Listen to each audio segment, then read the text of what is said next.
What's up, SnEaKyNation? SnEaKy-P here, back with all the news after week number 9, with the 49ers picking up a victory over the Atlanta Falcons and improving to 7-1 on the year. Next up, we have the Los Angeles Rams, but first, let's take a look at some highlights. Early on, Matt Ryan looking down the field, and it is Julio Jones beating Marcus Gesser on the play. The Falcons would take an early 7-0 lead over the 49ers, and the 49ers would try to get back into this one. Austin Schobel finding Wally down the left side. He would take it to about the 36th. Then on 2nd down and 8, Schobel rolling outside. It is Vic Beasley Jr. getting the interception. Kind of sagged off Austin Seferian-Jenkins on the play, and then reading the quarterback perfectly. The 49ers do get the ball back, and they do get a field goal here. So we have a 7-3 ball game midway through the first quarter. The Falcons, though, trying to get some more points on the board once again, going to Julio Jones and Marcus Gesser, flagged for defensive pass interference. The 49ers would move Chantrell Wilkerson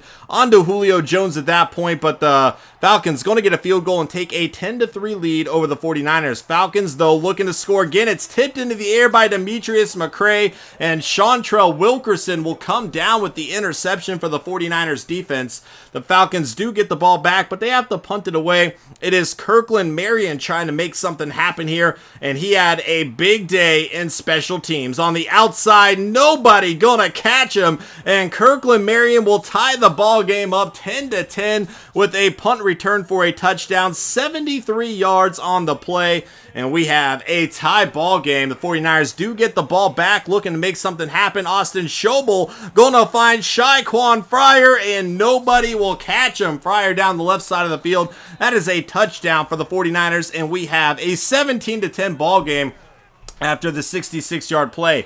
Matt Ryan finding Vance McDonald, the former 49er, but Zach Brown will force the fumble, and Marcus Avery will recover. The 49ers take over at the 13-yard line. Unfortunately, it didn't move much further than that. The 49ers do have to settle for a field goal, but they take a 20-10 lead over the Falcons. Now, in the third quarter, 49ers looking to strike again. It's Dimitri Todman down the field. Then on 2nd down and 10, Desmond Trufant going to make a play on the ball, getting the interception in the end zone, looking to breathe some life into this Falcons team, and Matt Ryan looking to make something happen, getting the ball back, and once again targeting Julio down the field, and Chantrell Wilkerson just not jumping for it. He must have lost the ball there, and the Falcons will end up getting another field goal. 20-13 is going to be the score. Still a one-possession game. The 49ers looking to change that here as Dimitri Todman down the field, as the 49ers kick another field goal, making it a 10-point game once again, 23-13 as we enter the fourth quarter. Play action. Ryan on the right side finding Heller, who gets away from Tart on the play, finally taken down by Chantrell Wilkerson at the 7, and then a pitch to Devontae Freeman into the end zone, and we have a 3-point ball game. However, we saw the punt return earlier. Kirkland Marion was not done there, getting some excellent blocks on the play right up the middle, and Kirkland Marion will take it to the house, his second special teams touchdown of the day. The 49ers making it a 10-point game. Once again, 30-20 is going to be the score. Kirkland Marion, an outstanding special teams day, but Julio Jones, another reception, setting up another Falcon field goal. Just a 7-point game, 30-23. However, after failing a few times prior, once again, looking for Dimitri Todman. This time, he will get the better of the matchup against Desmond Trufant, taking it down the field, and that is a touchdown for the 49ers. The Falcons really in a world of hurt at this point, and they would not recover. The 49ers 7-1 on the year. The Falcons fall to 3-5. Next up, we have the Los Angeles Rams. We beat them once earlier. However, it was actually a very close defensive battle up until the fourth quarter. Now, our next 3 games are all division road games, so it is not going to be an easy task. Austin Schobel has held out okay so far, but these next 3 games are really going to be telling. Picking up a win against Atlanta is nice, but going up against a division team on the road is a completely different animal. Let's go ahead and look at some press questions. The first one coming from Random Computer Gamer Game. With this team playing well, do you think they are a Super Bowl contender? And the truth is, I don't know that I do yet. We've gotten some very quality wins this year. It's been great. However, our secondary is still inconsistent. You never really know which secondary is going to show up. You can see a quarterback throw for 80% completion on us, or you can see our defense get 3 interceptions in a game. It really depends. And when you have a team that is very inconsistent like that, as you go against better teams in the playoffs, I think the better team is probably going to win.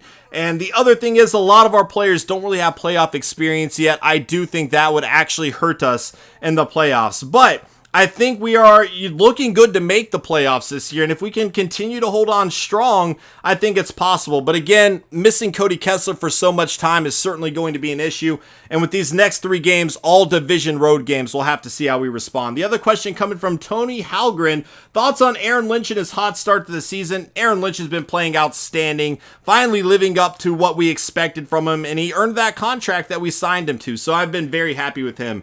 Let's check out some scores. 42-21, the Saints with a blowout victory over the Steelers, and Kirkland Keaton a monster game, but again, Roethlisberger went down with an injury last week. Philip Rollins, the rookie for the Steelers there, is going to play. He did have 3 touchdowns, also threw 3 interceptions, but an outstanding game by Keaton. The Saints now 3-5 on the year. The Steelers now at 5-3. Defensively, Harris Blevins, 10 tackles on the day, sacks, 1 by Kruger, 1 by Hayward, interceptions. Blevins going to get 1, and we saw how good he was last year for the Saints, really anchoring that defense. 34-27, the Colts, another victory, this time over the Cowboys. The Colts now 5-4 on the year, and they are a very hot team with a winning streak right now. The Cowboys now 2-6 on the year, really struggling, not doing at all what they were anticipating. There's Ono Gayton getting another touchdown for the Cowboys. He has really been a bright spot for them. I do think Dez Bryant is currently out with injury for their team, though I haven't really seen him do a whole lot. Or maybe I just skipped over it. If I did, my bad. Fumbles forced, 1 by Acho, he would recover. 24-21, the Lions with a victory over the Cardinals. The Lions now 5-3 on the year. The Cardinals now at 3-5. The Cardinals really struggled in year number 1 of this franchise. Last year they turned it around, won the division with an 11-5 record, but they're back to struggling. Only 3-5 to this point.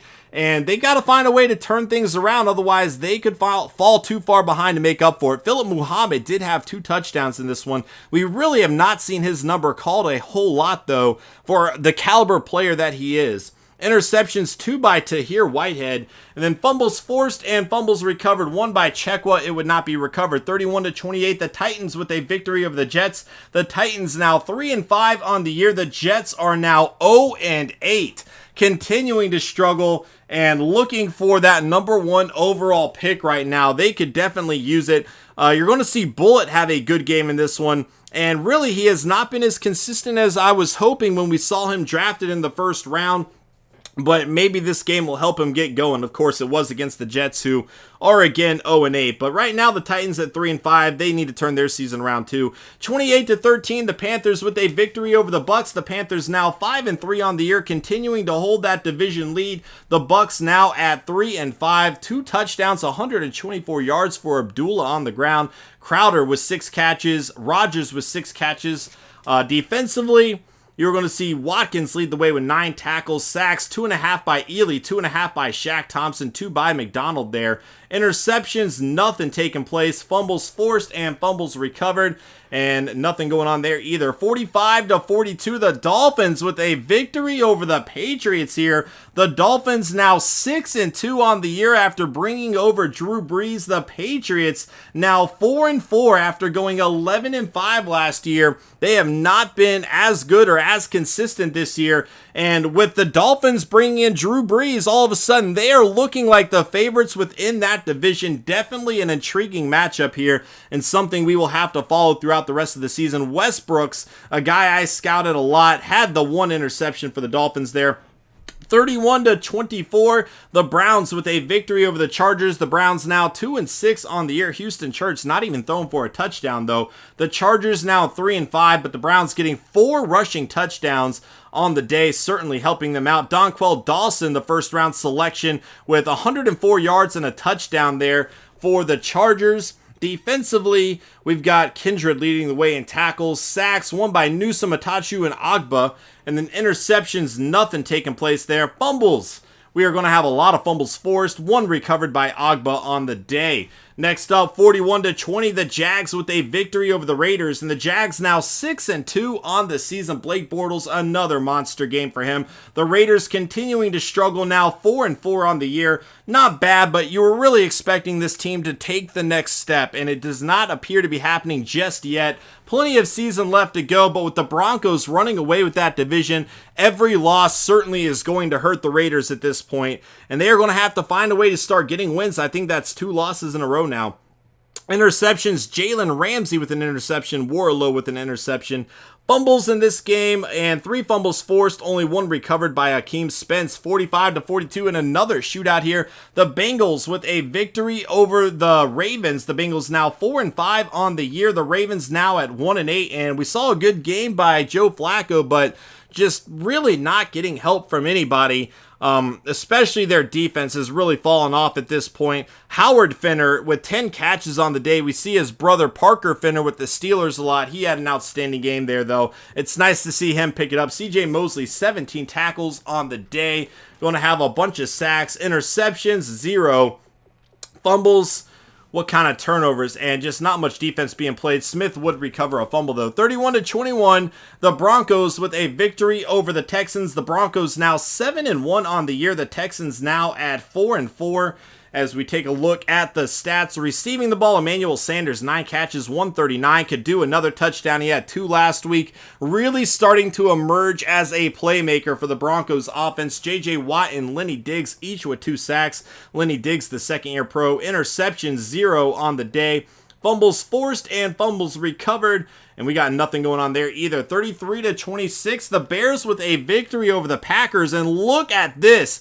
Antoine Street, the rookie out of Alabama, out-throwing Aaron Rodgers on the day. The Bears are now 7-2 on the year. The Packers are sitting at 5-3 right now. Alshon Jeffrey, 142 yards on 7 catches, making life easy for the rookie quarterback. But again, Antoine Street might be developing into one of the best players. So that's 2 drafts in a row by the Bears where they just struck gold. Last year they got Corey Orr. This year Antoine Street, and things are looking very good for that team. 34-20, the Giants with a victory over the Eagles. The Giants now 5-3 on the year. The Eagles now at 3-5. The Giants went 5-11 last year. So they've already matched their win total from last year. Definitely a team on the rise, and they've done this with injuries to their quarterbacks, both first-round selection Allred as well as Eli Manning. It looked like Eli returned for this one. But overall, they've been dealing with a lot of injuries and have still managed to turn it around. Pombrade has really done a great job filling in. Interceptions, we are going to have 2 interceptions by Nate Irving on the day. Fumbles forced and fumbles recovered. And we've got 5 fumbles forced, only 2 of which would be recovered. And as we look at the players of the week, Kirkland Keaton, the rookie for the Saints, 24 of 40, 299 yards, 4 passing touchdowns for him. Tahir Whitehead, 10 tackles, 2 interceptions. CJ Mosley, 17 tackles. And then Drew Brees, 35 of 48, 439 yards, and 3 passing touchdowns for the Dolphins. Craig Lindsey is looking like one of the top left guards right now. He has not allowed a single sack this year. We have big issues with our running game. He looks like a pass blocking left guard, but he might be a very good run blocker as well. Definitely a guy we'll have to keep an eye on. And looking at his stats, B- across the board. Not bad. We'll have to see what his strength is if we would like to draft him. Dillard Reese, bad pass block. Good run block though. Impact block is okay. Curry Jeffers out of Texas here, a solid looking player. Not outstanding, but you know, 2nd round pick, a guy worth keeping an eye on. Let's take a look at who we can re-sign here. We don't need to look at the Rams offense or defense. We've already seen their roster. We've played them a few times already. Bradley Pinion not going to accept. He wants to test out free agency. He has been a very good punter for us. Eric Armstead is a guy that we need to bring back, though. I really do want this guy back. And we'll just go ahead and offer him some more money. He wasn't happy with the fair offer. He's been really upgrading his game this year, and he will resign. That is big for us because he has stepped up his play greatly.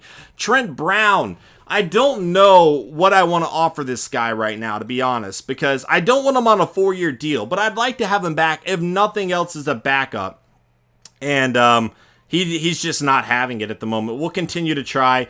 Jaquiski Tart, let's see if we can bring him back here on a 2-year deal, offering him more. He's still looking for more than what the fair offer was. That's okay. We can look again later. Demetrius McRae, I want him back. He's been great in special teams for us. And then you saw him with those 2 big pass breakups as well. Like, this is a very good player. He's just not liking it, though. So we're going to have to continue to try with him. But another guy I do want back. Andrew Tiller, I'm okay letting go. Beatles, I'm okay letting go. Mike Morgan, really not playing much for us. And we saw him decline a lot last year. I expect that even more this year. That is going to be it for this episode, guys. I hope you enjoyed. Hit that like button if you did. And I will see you guys in Week 10 as we take on the Los Angeles Rams. Later.